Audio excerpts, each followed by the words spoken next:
போகர் 7000 நூலிலுள்ள ஒரு சக்தி வாய்ந்த தியான முறையை பற்றி பார்க்கப் போகிறோம். இதன் மூலம் அன்னை மனோன்மணியின் அருளை பெறுவது எப்படி என்பதை போகர் விளக்குகிறார்.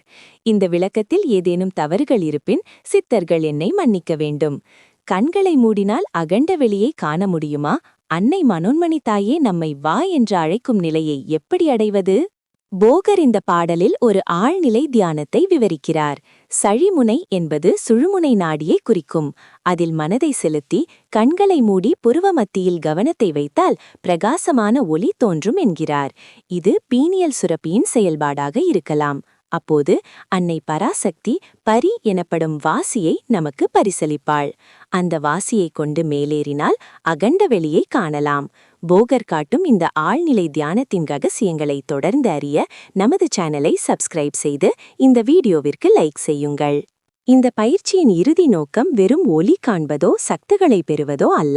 அன்னை மனோன்மணியே வா என அழைப்பது என்பது சாதகனின் அகங்காரம் முழுமையாக கரைந்து ஜீவாத்மா பரமாத்மாவுடன் இணையும் உன்னத நிலையை குறிக்கிறது.